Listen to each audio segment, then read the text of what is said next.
Hey everyone, welcome back to the Forgotten Podcast. My name is Maya Thompson. And my name is Maya McCord.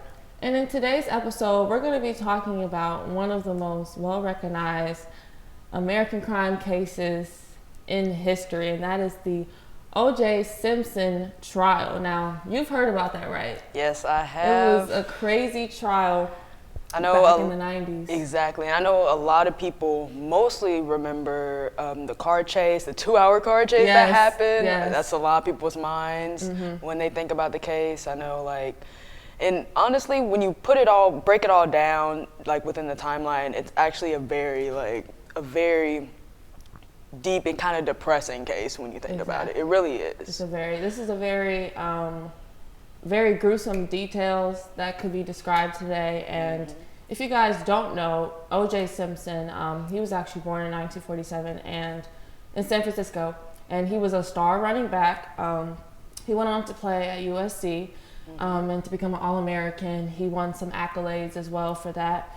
And then he went on to be drafted into the Buffalo Bills. And then after his football career was over and he retired, he went on to become a sports commentator and an actor. But we're not going to be talking about O.J. today. We're going to be talking about that fateful day on June 12th, 1994. Yep. Where O.J. Simpson's ex-wife, Nicole Simpson, and her friend, Ron Goldman, were found killed. Yep.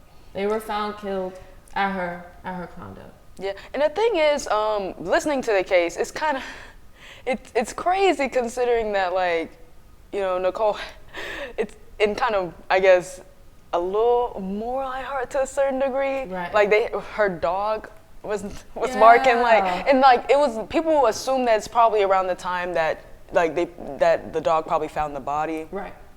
But, they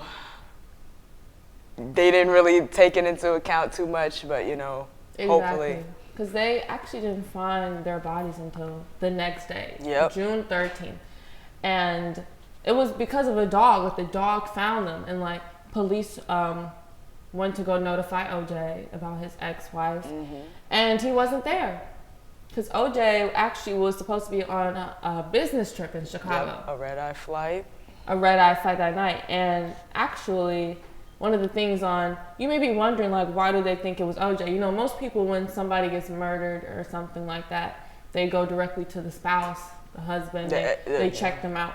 But originally, police weren't looking into OJ. They just originally went to go inform him about it. But when he wasn't there, and then they found a glove there, a bloody glove, which we're going to talk about more about later, but they found a bloody glove there at his estate. And then they were like, wow. Okay. He then became their prime suspect, because they found that. And I don't know if you heard, but OJ's alibi was not airtight. It was not. No. Yeah, because when you break it down to a timeline, and I know him and one of I can't really remember one of his names, but him and one of his friends went to McDonald's for something, and then he came back and he was supposed to get into a limo.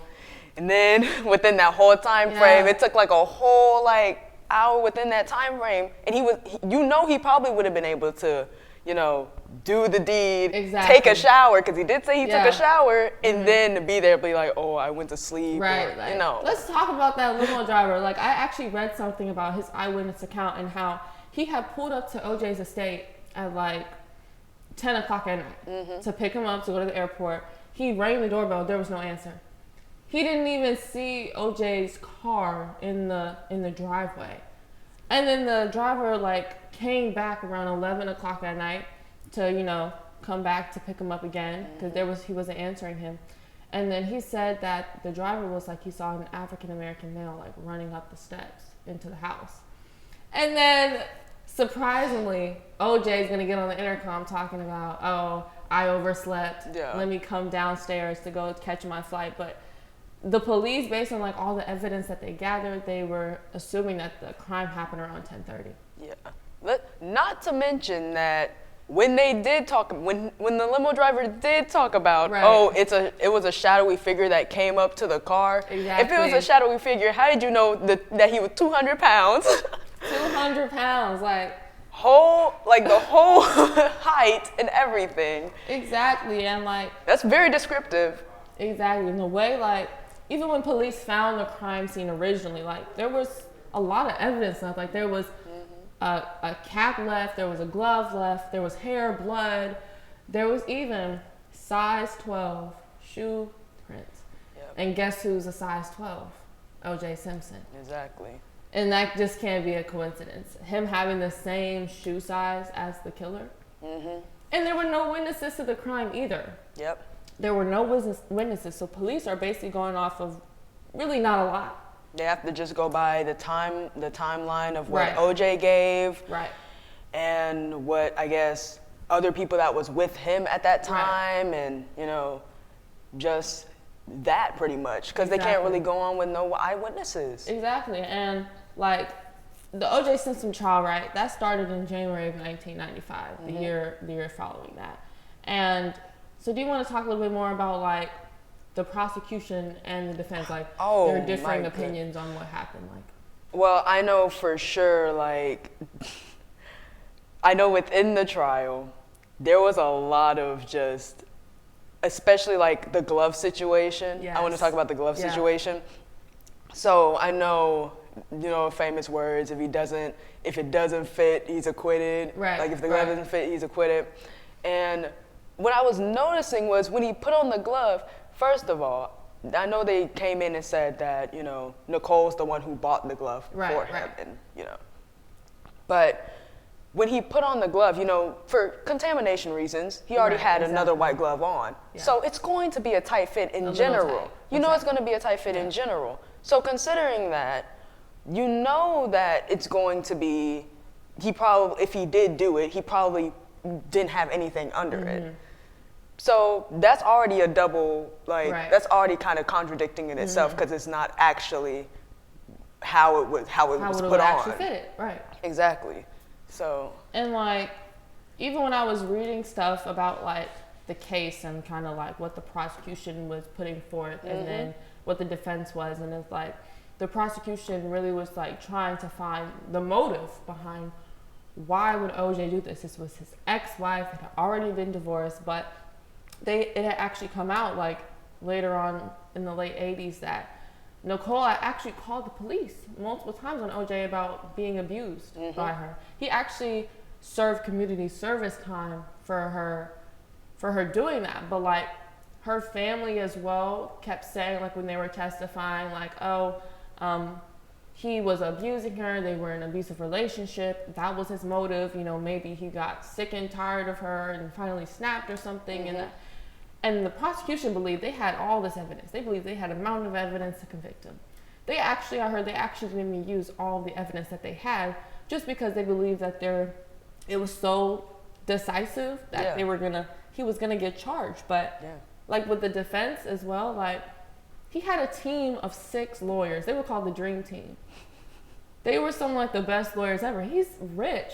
So obviously he has money to pay for good lawyers, and they used the race card for him. Mm-hmm. They used the race card. Oh yeah, they definitely did. They definitely did, considering the whole jury. Right. Everybody in the jury, there was 8 black people. 8 black people, I read that. 8 black people, 1 white person, 1 Hispanic, and 2 mixed people. Right.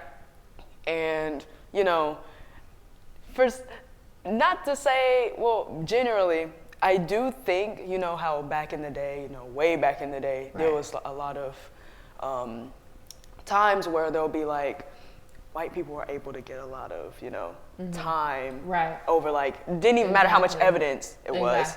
Considering there was a lot of black people on the jury staff, mm-hmm. I feel like it could have been kind of a get back to a certain degree. Mm-hmm.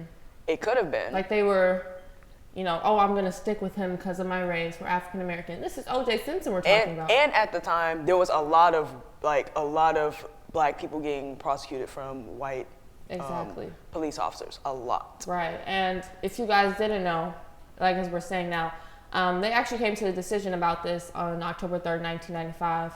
And O.J. Simpson was found not guilty. Mm-hmm. And, we can get more into that in our next episode. But I personally believe he was guilty. What do you think? I do personally believe he was guilty. There's a lot. There's so much more we can still talk about this case, but thank you all for joining us today on the Forgotten Podcast. My name is Maya Thompson. And my name is Maya McCord. And have a good night.